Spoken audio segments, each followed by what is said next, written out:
اللہ بہتر شفا دینے والا ہے۔ Spine and orthopedic surgeon assistant professor doctor Muhammad Majid Raza Chaudhry, MBBS FCPS ortho, fellowship spine surgery POA، member Asia Pacific spine society, member north American spine society, member AO spine Switzerland, classified endoscopic and microscopic spine surgeon, Nishtar اسپتال ملتان، ماہر امراض حرام مغز، کمر اور گردن کا درد، ڈسک سلپ، ریڑھ کی ہڈی کا فریکچر، کمر کی TB، کمر کا کینسر، بچوں میں کمر اور پاؤں کا پیدائشی ٹیڑھا پن، پرانے فریکچرز، ہڈیوں جوڑ، گینٹھیا اور جوڑوں کا درد، پولیو، کمر درد، بڑھاپے میں کمر کا ٹیڑھا پن، ہڈیوں کا بھربھرا پن جیسی تمام بیماریوں کی مکمل تشخیص اور بہترین علاج کے لیے تشریف لائیں۔ جوڑوں کی تبدیلی، کیمرے سے جوڑوں کا معائنہ اور کیمرے سے جوڑوں کے آپریشن کی تمام سہولیات میسر ہیں۔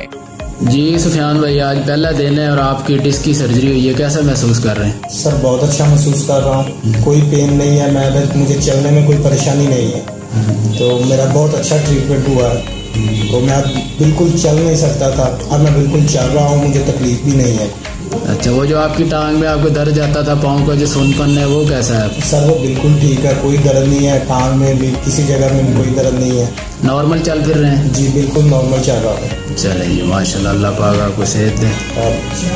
Spine and orthopedic surgeon assistant professor doctor Muhammad Majid Raza Chaudhry, اوقات کار صبح 9:30 بجے سے سپہر 4 بجے تک، بورے والا ہسپتال و میڈیکل سینٹر ٹرسٹ، فوارہ چوک، لاہور روڈ، بورے والا۔ For contact 067-377-1601، 067-377-1602، 067-377-1603، 0303-29-26687، 0332-721-6798۔ ساہیوال SHO تھانہ فریڈ ٹاؤن عرفان رسول نے اندھے قتل کا سراغ لگا لیا، ملزم گرفتار۔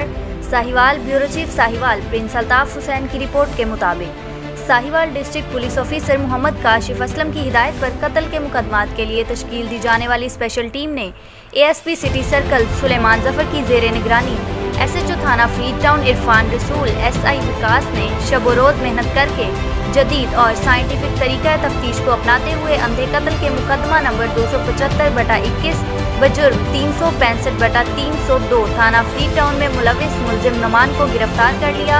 ملزم نعمان نے علی حیدر کو قتل کیا تھا۔